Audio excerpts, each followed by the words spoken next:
नमस्कार दोस्तों, मैं मोनिका शर्मा आपके अपने चैनल टारगेट करियर में आपका बहुत बहुत स्वागत करती हूं। दोस्तों, हमारी एनसीईआरटी की एक सीरीज़ चल रही थी जिसके अंतर्गत के हम ज्योग्राफी पढ़ रहे थे।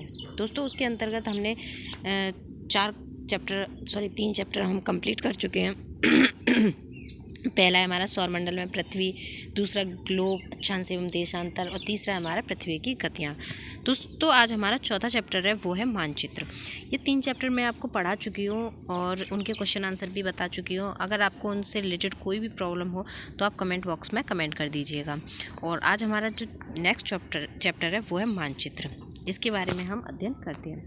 दोस्तों, एक चीज़ मैं आपको बता दूँ कि अगर आपको इन वीडियो से रिलेटेड अगर आपको नोट्स की ज़रूरत हो, अगर आप चाहते हैं कि नोट्स मिले, तो उसके लिए आप हमारे टेलीग्राम चैनल को भी ज्वाइन कर सकते हैं और आप कमेंट बॉक्स में कमेंट कर दीजिएगा तो मैं आपको PDF में नोट्स प्रोवाइड करा दूँगी, जो कि हैंड रिटन नोट्स हैं, आपके लिए काफ़ी हेल्पफुल होंगे।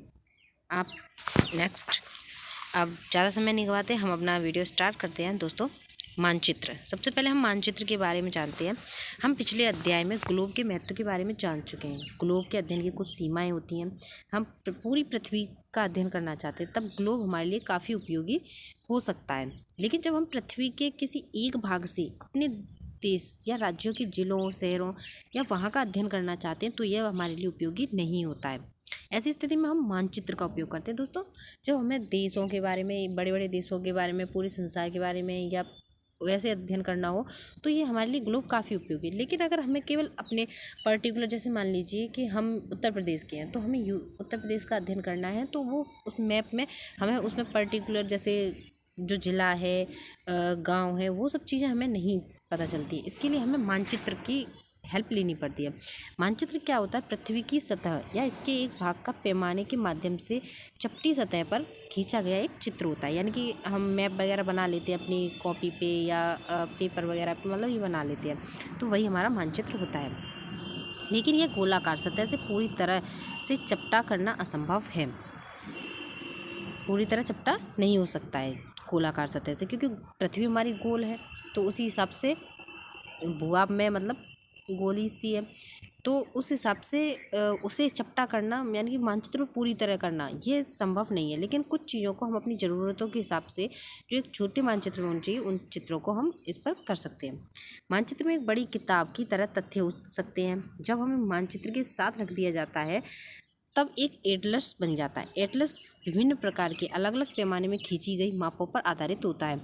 मानचित्र से एक ग्लोब की अपेक्षा हमें ज़्यादा जानकारी प्राप्त होती है। मानचित्र से हमें ग्लोब की अपेक्षा ज़्यादा जानकारी हो जाती है, क्योंकि मानचित्र क्या है, एक बड़े क्षेत्र को दिखाता है, लेकिन ग्लोब क्या है, हमें एक बड़ी क्षेत्र को दिखाता है। लेकिन जो मानचित्र है, मानचित्र हमें पर्टिकुलर एक छोटी छोटी चीज़ों को भी बता देता है।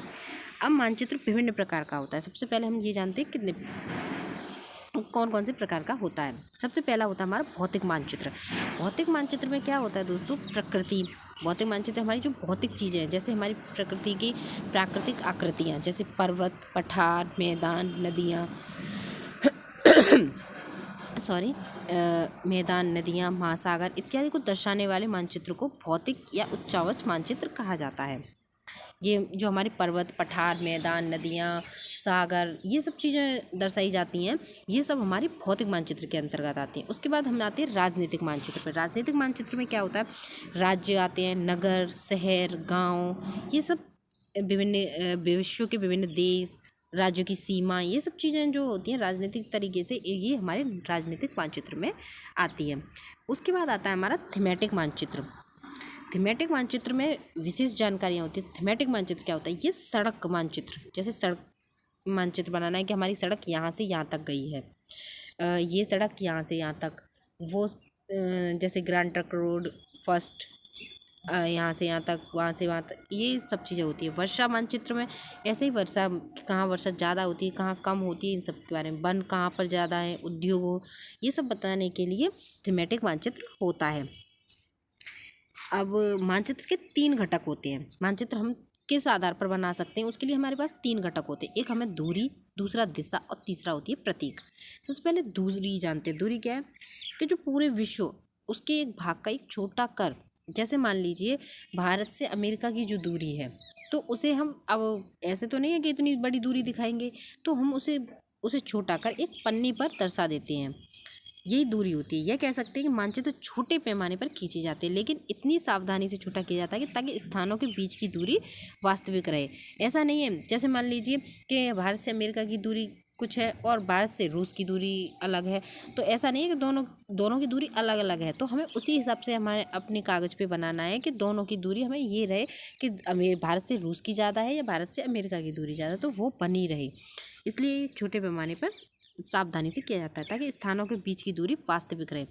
यह तभी संभव होता है कि कागज पर एक छोटी दूरी स्थल बड़ी दूरी को व्यक्त करता है, इसलिए इस उद्देश्य से पैमाना चुना जाता है। पैमाना स्थल पर वास्तविक दूरी तथा मानचित्र पर दिखाई गई दूरी के बीच का अनुपात होता है। उदाहरण के लिए हम जानते हैं जैसे आपके विद्यालय और घर के बीच की दूरी 10 किलोमीटर है, इसे मानचित्र पर 2 सेंटीमीटर में व्यक्त किया जाता है। इसका अभिप्राय यह है कि मानचित्र 1 सेंटीमीटर स्थल के 5 किलोमीटर को दर्शाएगा। आपके रेखा चित्र का पैमाना 1 सेंटीमीटर 5 किलोमीटर है। इस प्रकार पैमाना किसी भी मानचित्र के लिए बहुत उपयोगी होता है। अब आगे हम जानते हैं, अब हमें जब किसी, ये तो छोटी दूरी हो गई, लेकिन अगर हमें किसी बड़े क्षेत्रफल वाले भागों को महाद्वीप या देशों को कागज़ पर दिखाना हो, तब हम छोटे पैमाने का उपयोग नहीं करते। तब क्या करते हैं हम, मानचित्र पर 5 सेंटीमीटर स्थल के 500 किलोमीटर को दर्शाता है। छोटे पैमाने वाले मानचित्र को कहते हैं। यानी कि जैसे मान लीजिए उसने 10 किलोमीटर दूरी थी तो उसने 5 किलोमीटर में दर्शाया, और 500 और अगर ज़्यादा दूरी है, मान लीजिए 100 किलोमीटर, तो हम 1000 किलोमीटर, तो उसे 500 किलोमीटर में दर्शा देंगे। इस तरीके से दर्शाते हैं। जब एक छोटे क्षेत्रफल वाले भाग जैसे आपके गांव या शहर को कागज़ पर दिखाना हो, तो हम बड़े पैमाने का उपयोग कर सकते हैं।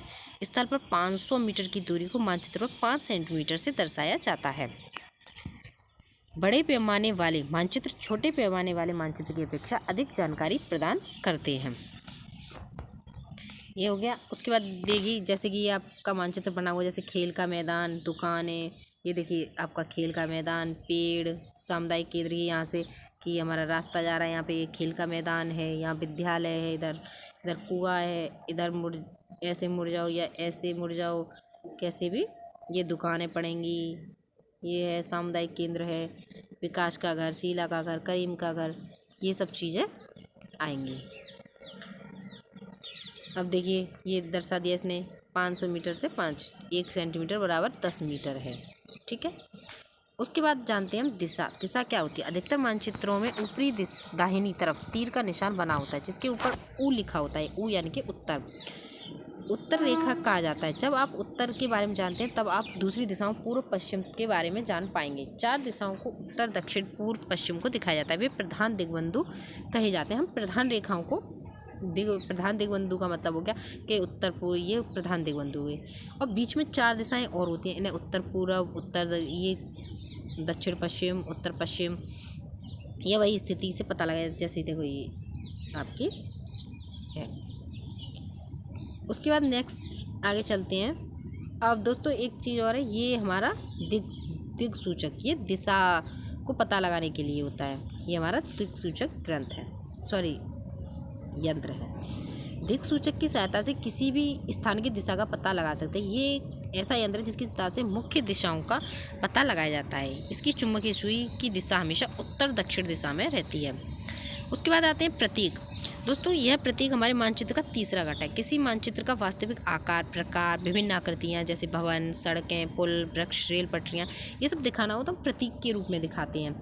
जैसे दोस्तों आपने देखा होगा कि हम सड़क पे जाते हैं तो धीमे चलो, तो उस हिसाब से आगे स्कूल है, उस हिसाब से जैसे देखो इस हिसाब ये आपका बने हुए हैं, ये प्रतीक बने हुए हैं। रेलवे लाइन बड़ी लाइन के लिए इस तरीके से, छोटी मीटर लाइन है तो ये रेलवे स्टेशन है तो इस हिसाब से, कच्ची सड़क इस तरीके से, अंतर्राष्ट्रीय, ये सब चीज़ें देखो, ये सब चीज़ें आपके इसमें प्रतीकों द्वारा ऐसे हम दिखाते हैं के द्वारा। मानचित्र की एक विश्वव्यापी भाषा होती है जिसे आसानी से समझ सकते हैं। इन प्रतीकों के उपयोग के संबंध में अंतर्राष्ट्रीय सहमति है। ये रूढ़ प्रतीक कहे जाते हैं। ये देखिए आप इस हिसाब से ये प्रतीकों का ये देख सकते हैं, इस तरीके से बनाते हैं। उदाहरण के लिए जैसे नीले रंग का उपयोग जलाशयों के लिए, भूरा रंग पर्वतों के लिए, पीला रंग पठारों के लिए, हरा रंग मैदानों के लिए। ये कुछ रंग भी होते हैं जो प्रतीकों को दर्शाने के लिए होते हैं। उसके बाद आते हैं रेखा चित्र। रेखा चित्र एक आरेखन है जो पैमाने पर आधारित न होकर याददाश्त और स्थानीय प्रेक्षण पर आधारित होता है। कभी कभी किसी क्षेत्र के कच्चे आरेखन की आवश्यकता वहाँ के एक स्थान को दूसरे स्थान के सापेक्ष दिखाने के लिए होती है। मान लीजिए कि आप अपने मित्र के घर जाना चाहते हैं, लेकिन आपको रास्ते की जानकारी नहीं है, तो आपका मित्र अपने घर के रास्ते को बताने के लिए कच्चा आरेखन बना सकता है। इस प्रकार कच्चे आरेख को बिना पैमाने की सहायता से खींचा जाता है। इसे रेखाचित्र मानचित्र कहते हैं।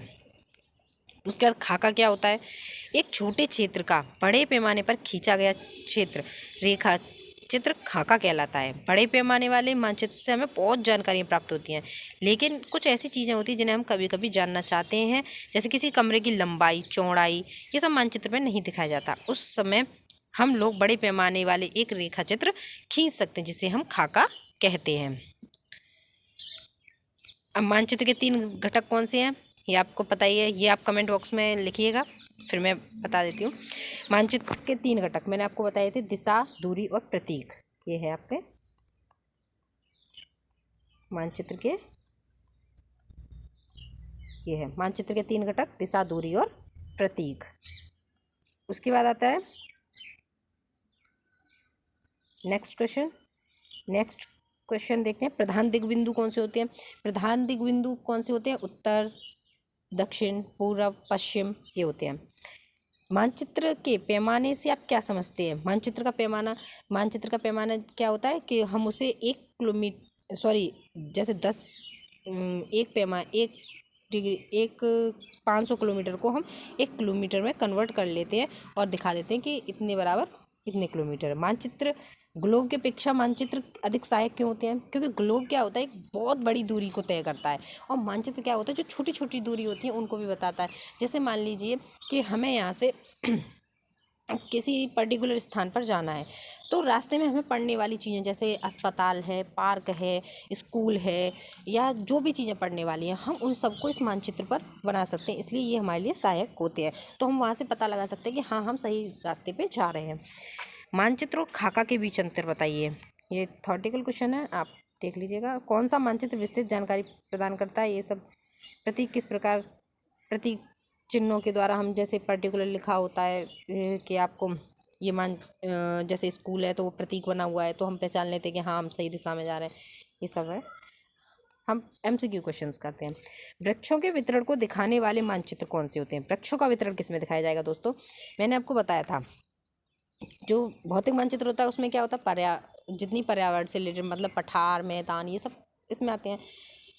ये तो इस प्रकार से वृक्षों का वितरण भी आपका भौतिक मानचित्र में आएगा।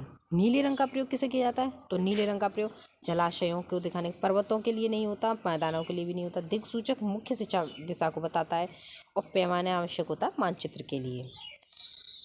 तो आज के लिए दोस्तों बस इतना ही। ये आपके 1-2 मीन्स के हिसाब से रिटन क्वेश्चंस थे, आप उनको देख लीजिएगा। वैसे मैंने आपको पूरा चैप्टर बता दिया है। तो आज के लिए बस इतना ही। नेक्स्ट चैप्टर हमारा होगा पृथ्वी के प्रमुख परिमंडल। दोस्तों ये चैप्टर बहुत ही इंपॉर्टेंट है, और कक्षा 6 के हिसाब से भी इम्पोर्टेंट है, और हमारे एग्ज़ाम के हिसाब से भी बहुत इंपॉर्टेंट है। तो आप नेक्स्ट वीडियो में भी बने रहिएगा, और आप हमारे नेक्स्ट वीडियो के लिए हमारे चैनल को सब्सक्राइब कर लीजिएगा और बेल आइकन को प्रेस कर दीजिएगा कि जैसे ही मैं वीडियो अपलोड करूँगी आपको तुरंत मिल जाए। और अगर कोई प्रॉब्लम हो, कोई दिक्कत हो, तो आप हमें कमेंट बॉक्स में कमेंट कर सकते हैं। और आपको नोट्स चाहिए तो उसके लिए भी आप कमेंट बॉक्स में कमेंट करिएगा। आज के लिए बस इतना ही। धन्यवाद।